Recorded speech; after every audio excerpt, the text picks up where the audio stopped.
Cet homme a bouleversé l'élection présidentielle roumaine.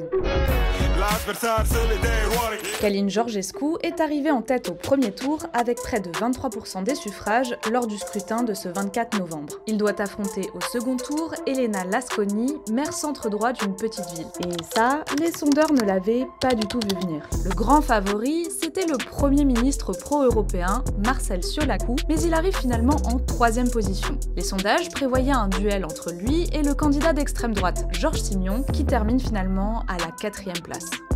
Ce dernier s'est tout de même réjoui qu'un souverainiste se retrouve au second tour. Car si Simion et Georgescu sont tous les deux d'extrême droite, le gagnant du premier tour a adopté un ton bien plus radical.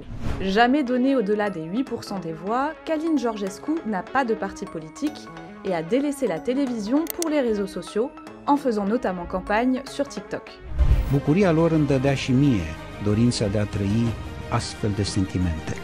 Là où l'autre candidat d'extrême droite se présente comme un grand admirateur de Trump, Georgescu critique les États-Unis et l'Europe de l'Ouest. Plusieurs observateurs le qualifient de pro-russe, car il prône un rôle indépendant de la Roumanie, contrairement à ses opposants politiques qui défendent la nécessité d'appartenir à l'OTAN et à l'Union européenne. Il a aussi centré sa campagne sur la fin de l'aide à l'Ukraine, alors que la Roumanie joue un rôle stratégique, puisqu'elle partage 650 km de frontières avec le pays. En 2022, il a aussi fait l'éloge d'Ion Antonescu, le dictateur fasciste roumain durant la Seconde Guerre mondiale. Des déclarations qui lui avaient valu d'être exclu d'Alliance pour l'unité des Roumains, le parti politique d'extrême droite de George Simion.